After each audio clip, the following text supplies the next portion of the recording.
Jim Callis from MLB Pipeline here with Landon Knack, star pitcher for East Tennessee State and second-round pick of the Los Angeles Dodgers.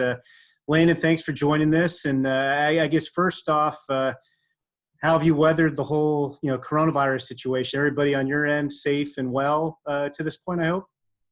Yeah. The whole family has been they've been taking it seriously, so we've been all we're all healthy, doing well.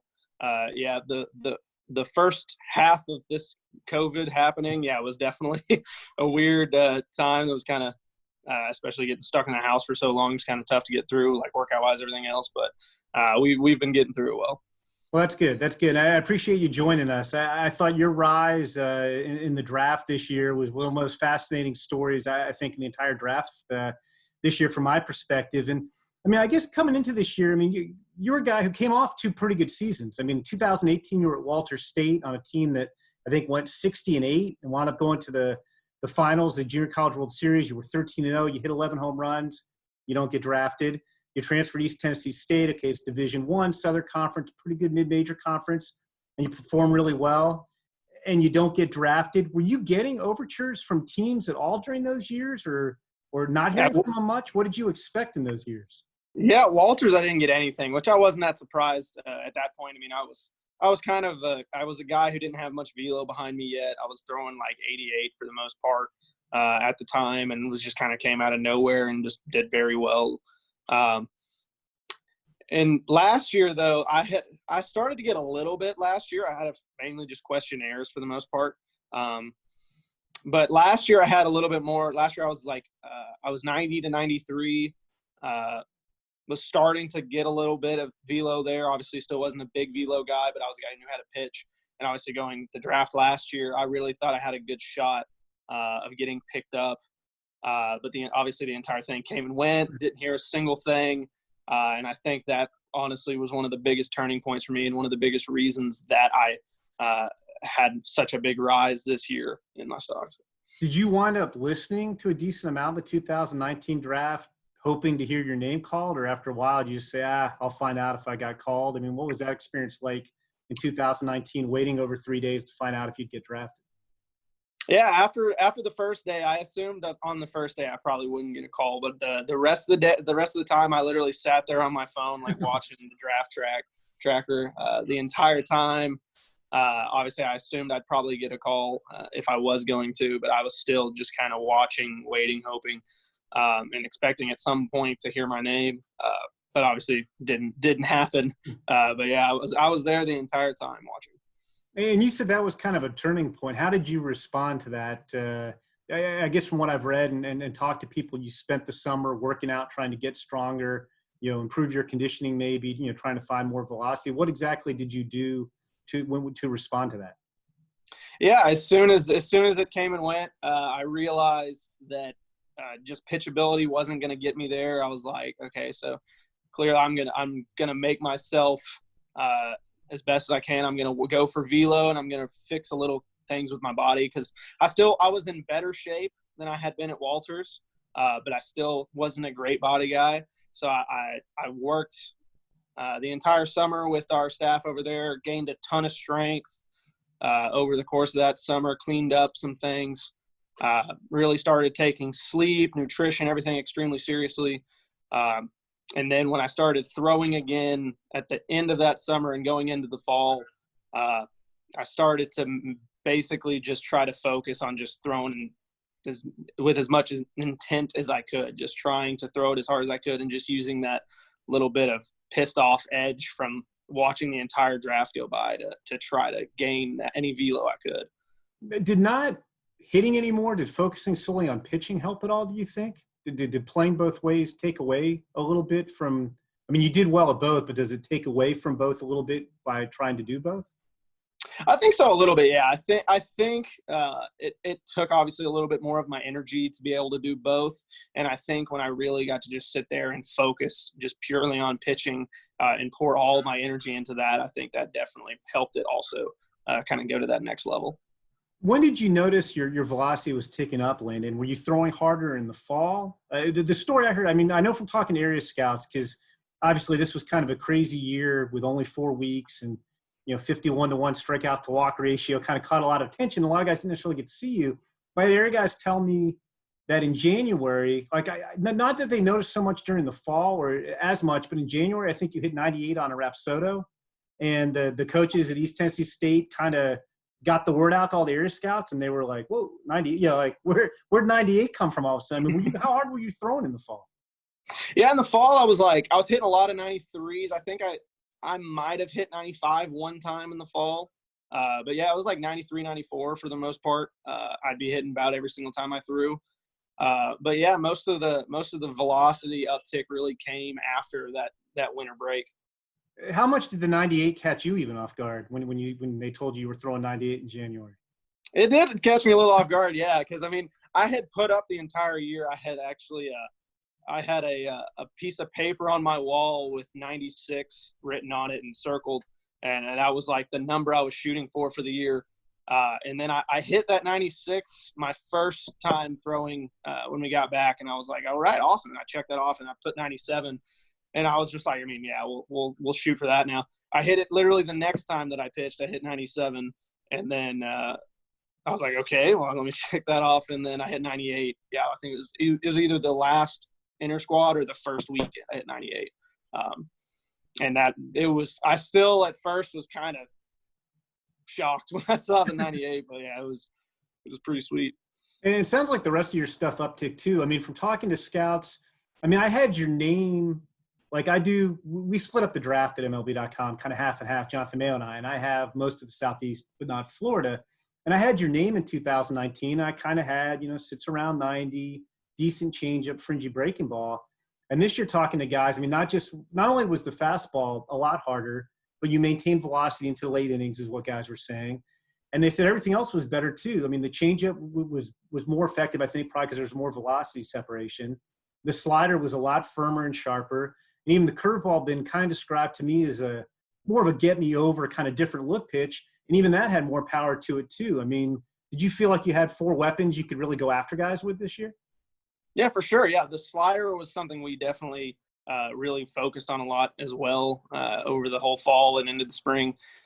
Last year it was kind of more of like a sweepy big slider, almost like my curveball. Honestly, they kind of blended together a little bit, and so really we worked the entire fall to shorten that up, and to try to add some power behind that. Because at the time I think it was only like last year was most time like 77 to 80, really, and this year we got it all the way up to 88. And so really tightening that up was a big thing. And then really the curveball, I just tried to throw harder for the most part last year. It was something, as you said, kind of get me over. I tried to steal strikes with it a lot for the most part. And then this year, really, we were just like, all right, well, it's a high spin rate curveball anyway. We're like, if I really just try to grip it and really just kind of let it loose a little bit, that could be a weapon as well. And so, yeah, really adding that velocity and that power to kind of everything really kind of helped everything keep up. How would you rank your pitches from best to worst right now in your mind? Right now, I'd probably say fastball, slider, curve change, probably. Okay. So you get off to this great start this year. I mean, it's only 4 weeks, but you lead NCAA Division I in strikeouts, strikeout to walk ratio. I think what did you strike out? It's like 40-something guys before you walked the one batter, right? Like you had a – No, actually, the walk was at the very beginning. Oh, it was at the beginning. Okay. It was in the first game, yeah. So I probably struck out 40-something after that walk. Yeah. I mean, I have no idea what the record is. It was like first game, yeah. Yeah, I have no idea what the record is. So you have this great season, and then the season comes to a halt.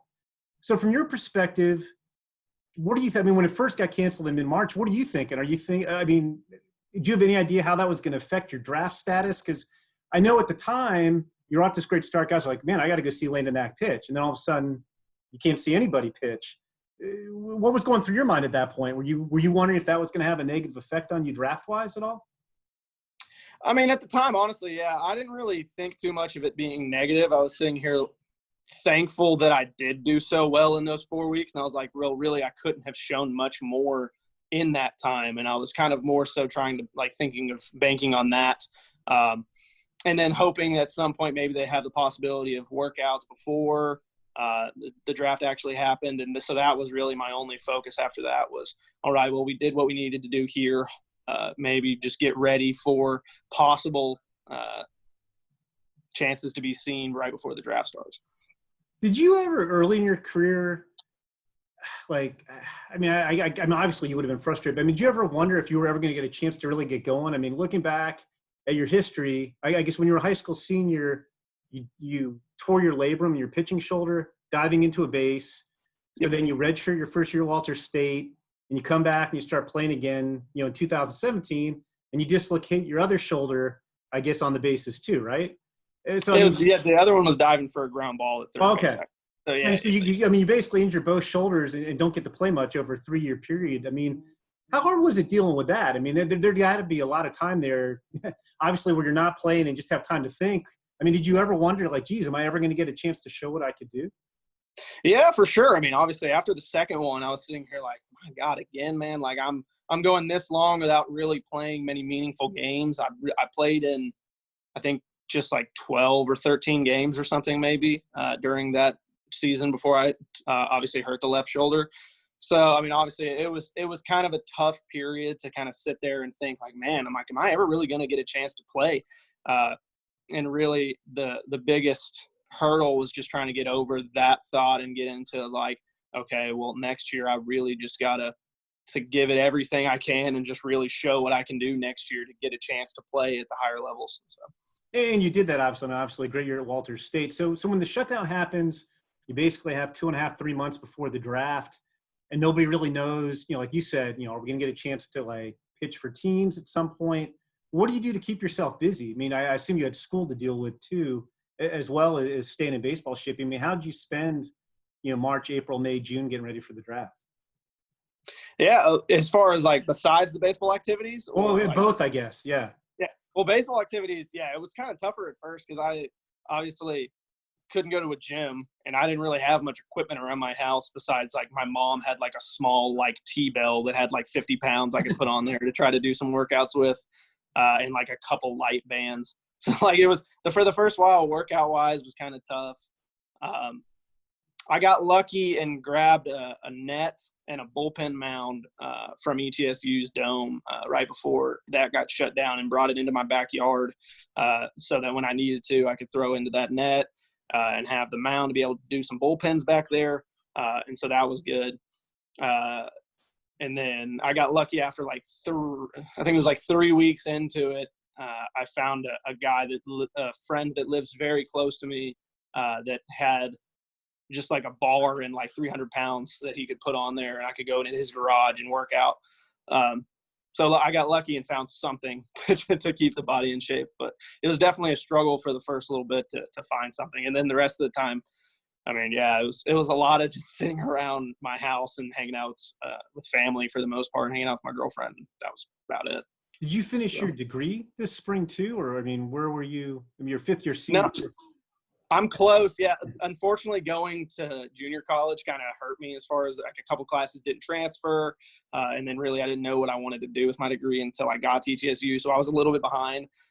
So now I have 4 classes I have left to take before I finish, but I'm close. What kind of degree are you going for at this point now? Accounting. Okay. So. Okay. And then, in terms of pitching, while the premium stuff is somewhat new, you've always thrown strikes. Is that even going back to your high school days? I mean, I think I was looking, counting junior college, you averaged something like 1.3 walks per 9 innings. I mean, you've always been a extreme strike thrower. Where do you think you got that kind of control from? I think I've always been a guy who threw a ton of strikes. Even when I was like first picking up a baseball in like Little League, I was always a guy who just threw a ton of strikes. But yeah, I think my high school coach kind of really beat that into my head a little extra about just purely hating walks and just really being a guy who loved to see his pitchers attack people and really make them beat you instead of giving them anything. And so I think having my high school coach there, he kind of took that to the next level of just never walking people. So, well, you've obviously, took that to heart. So you have this layoff, like normally when I'm talking to guys during the draft year, I mean, I know they kind of keep on the draft. I mean, you have the season to keep you busy and occupied to not dwell on the draft. This year, obviously a lot different. There's no games for 3 months. How much did you pay attention to draft chatter? I'm sure you were doing Zoom meetings with teams, but I mean, what were your expectations going into this draft. I mean, we knew from talking to people, as best as I could determine, you're probably the best fifth-year senior prospect since David Freese. It's always hard to figure out where fifth-year seniors are going to go, and it's a 5-round draft. So it was really tough on our end to try to figure things out. What was going through your head? Did you have an idea of where you might go in the draft? I mean, you obviously knew you were going to get picked this time, but did you have any idea what team or what round where that might happen? No, honestly, yeah. I knew that there was a point in there that I would get picked, and I knew that somebody would pick me up, but I didn't have any idea exactly where or which team or anything. It was a lot of just obviously no teams really gave me a like for sure beforehand, like, hey, like we really want you here. It was mainly just getting feels for each other and tons of Zoom meetings, obviously, and yeah. So.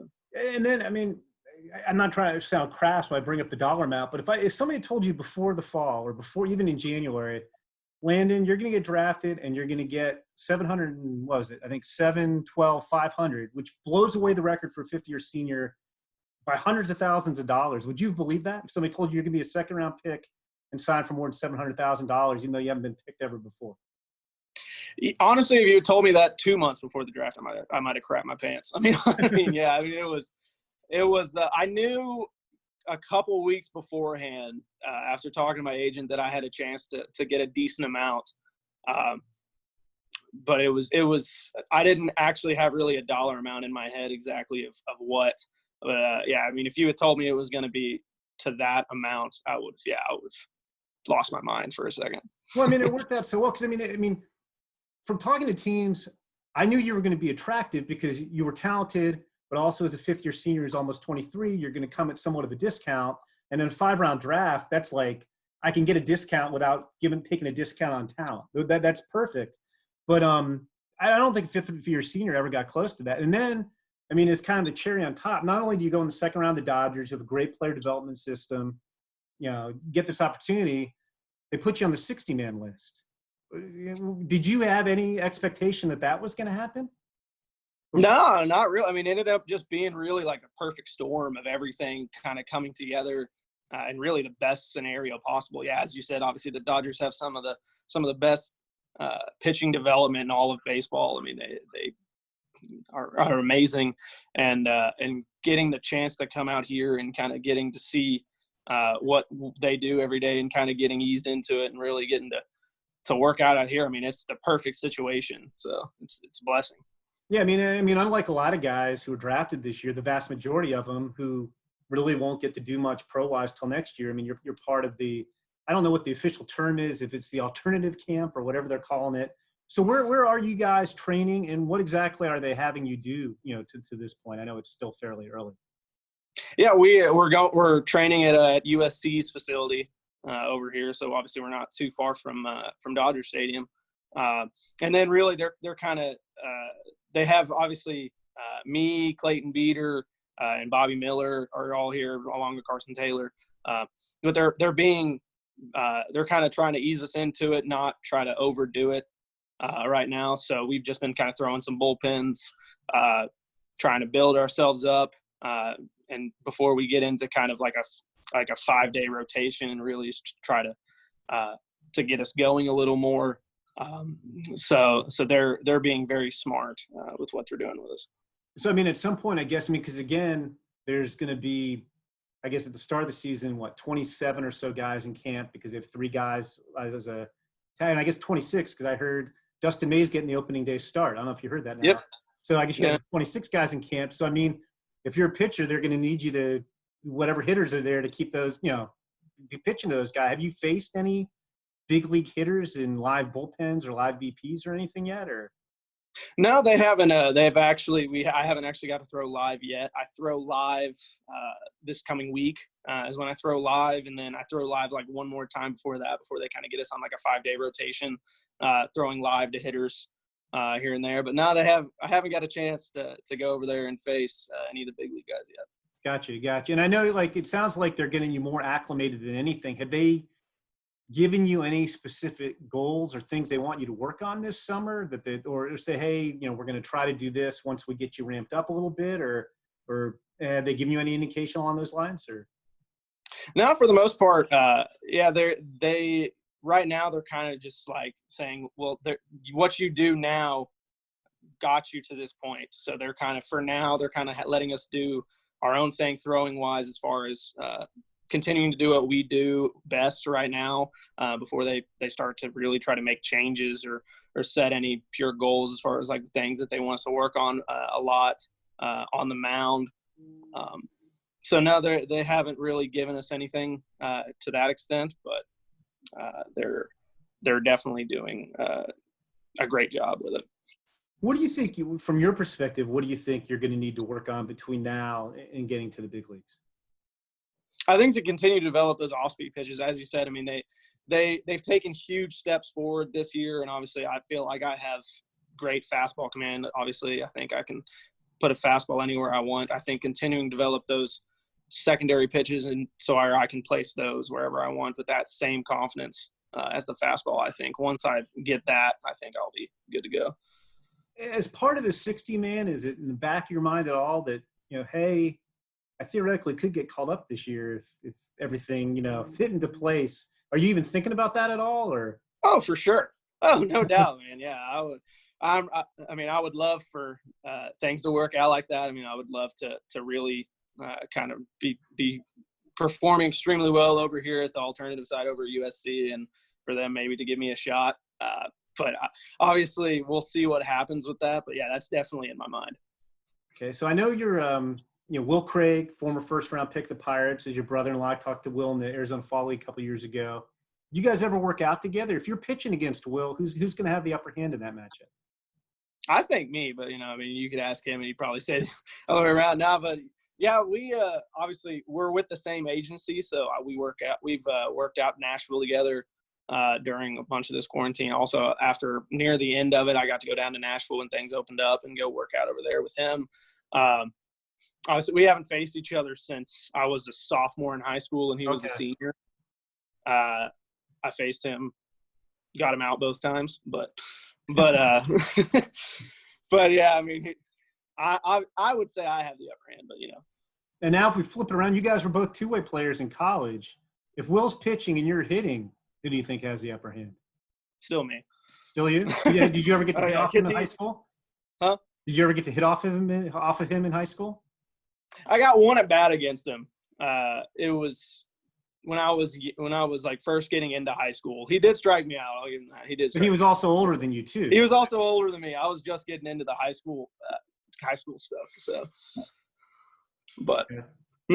Exactly. So I guess my last question for you, Landon. I mean, this has been like a tremendous ride. 2020 has not been a great year for a lot of people, and obviously with the coronavirus, obviously not good, but it's been a pretty incredible year for you so far. I mean, can you ever sit back and say, wow, I can't believe, how fast things have gone for me in 2020? I mean, we talked about the bonus, but if I told you in January, hey, in July, you're going to be working out with the Dodgers alternative camp, would you have believed that?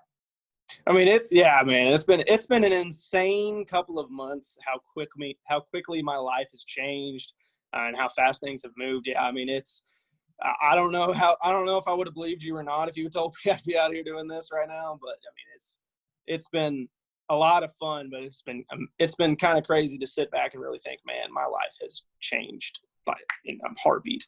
So, yeah, I mean, think about, like you said, like a year ago, like 13 months ago, you were sitting there really disappointed you didn't get drafted, and look where you are now. But it's been fun to watch from our end too, Landon. Like I said, I thought your whole story this draft season was one of the best stories in the draft. It's been kind of fun to watch your rise, and like we were saying before, I mean, I think the Dodgers there aren't too many organizations that I think develop players, hitters and pitchers better than the Dodgers. So I think you're in a great spot, and I'm looking forward to things kind of getting back to normal, hopefully at some point in the near future, and getting to see you on the mound. Because like I said, doing the Tennessee beat for the draft, like everybody, like the guys I was talking to, after things shut down, were like, man, like some guys were like, I didn't get a chance to see him. Like I knew I had him on my list. I had to go see him pitch, and teams were scrambling a little bit. But like you definitely opened some eyes, and you were a lot of the area guys I talked to in Tennessee and cross-checkers, scout directors were really intrigued by the way everything worked out. So I wish you continued success